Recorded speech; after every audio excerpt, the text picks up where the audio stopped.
स्वागत है आपका न्यूज 360 में। लगातार पंचायत इलेक्शन को लेकर के अलग अलग पंचायतों से पंचायत चुनाव को लेकर के हम सियासी सरगर्मी से आपको अवगत करा रहे हैं।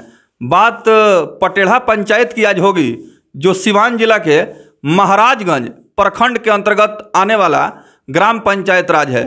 पटेढ़ा पंचायत जो कि बाढ़ के समय में बुरी तरह से चारों तरफ से पानी से जलमग्न हो चुका था और यहाँ के लोगों की ज़िंदगी काफ़ी कष्ट में गुजर रही थी।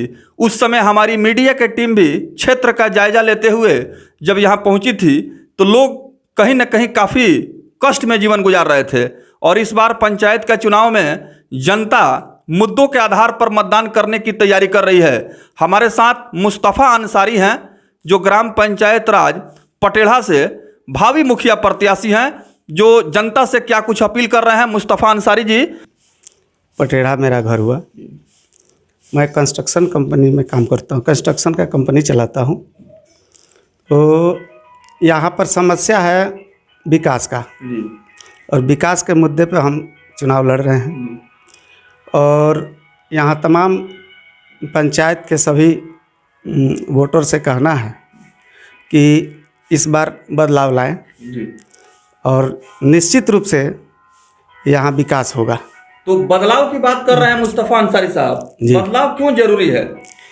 यहाँ बदलाव जरूरी है कि हम लोग 1947 से देखते आ रहे हैं कि जिस तरह से यहाँ पर चुनाव होता रहा है और लोगों को यहाँ से विजयी बना करके दिया जाता है, लेकिन जिस तरह से यहाँ विकास होना चाहिए उस तरह से विकास नहीं होता है।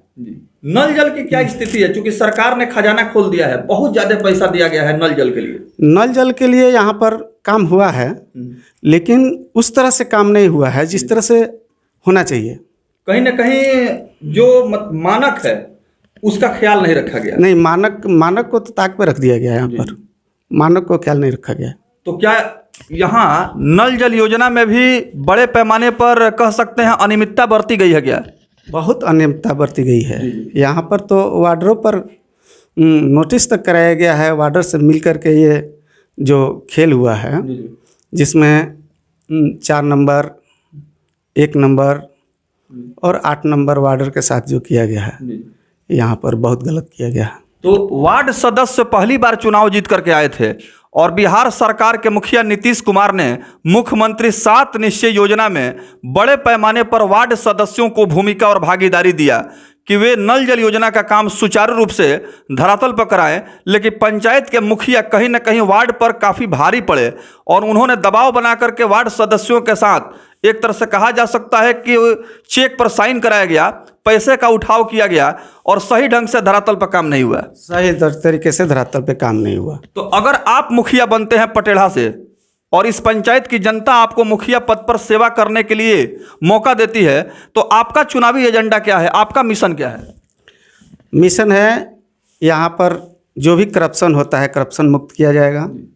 यहाँ पर बहुत एक दूसरे के साथ झगड़ा कराया जाता है, ये सब नहीं होने दिया जाएगा। और विकास पे पूरा फोकस रहेगा और पब्लिक के साथ जो भी समस्या होगा मिल करके उसका समाधान किया जाएगा। मुस्तफ़ा अंसारी हमसे बातचीत कर रहे हैं, जो पंचायत के चुनाव में जनता के अदालत में हैं और इस बार इलेक्शन को लेकर के विकास के मुद्दा पर आम जनमानस से बातचीत कर रहे हैं। और सरकार ने जो विकास योजनाओं में खजाना खोल दिया है, ईमानदारी से धरातल पर काम नहीं होने की वजह से जनमानस तक योजनाओं का सही लाभ नहीं मिल पाया है। तो कहीं न कहीं इस मुद्दा को प्राथमिकता के आधार पर मुख्य रूप से उठा रहे हैं। जब पटेढ़ी क्षेत्र में अब जा रहे हैं और लोगों से मिल रहे हैं, तो लोग आपके विषय में क्या कुछ कह रहे हैं? लोगों से बहुत उम्मीद मिल रही है हमको और लोग बहुत चाह रहे हैं हमको। तो लोगों के चाहने के हिसाब से ही हम चुनाव में उतरे हैं। कुल कितने वार्ड का पंचायत है? 11 वार्ड का पंचायत है। गांव कौन कौन सा है इस पंचायत में? ये पटेढ़ा है, पटेढ़ी है और सूरवीर है। और भी कुछ गांव है क्या इस पंचायत? नहीं, 3 ही गांव है। 3 ही गांव है जी। बाढ़ के समय में देखा गया था यहाँ लोग काफ़ी बुरी तरह से पानी के चारों तरफ जो जल की विभीषिका थी उससे घिर गए थे और लोग काफ़ी परेशान हुए। तो उस समय का स्थिति क्या थी? उस समय तो यहाँ पे नाव पे लोगों की ज़िंदगी थी और उस समय चूँकि विधानसभा का चुनाव था तो कुछ विधायक लोग यहाँ पर आकर के कुछ कर रहे थे, लेकिन स्थानीय लोगों के द्वारा कोई लाभ नहीं मिला पंचायत में। यानी पंचायत स्तर पर कहीं ना कहीं इसका ख्याल नहीं रखा गया। चलते चलते मुस्तफ़ा अंसारी जी, पंचायत पटेढ़ा के बारे में, चूँकि सभी प्रत्याशियों का चुनावी एजेंडा है, उनका अपना सोच है, और न्यूज़ चैनल के माध्यम से जो जनता आपको देख रही है, सुन रही है, आप क्या अपील करेंगे? होली का त्यौहार करीब है, आपकी शुभकामना क्या होगी? शब बारात और होली, कल महाशिवरात्रि है, इस सब के लिए सबको शुभकामनाएं देते हैं और जनता से अपील करते हैं।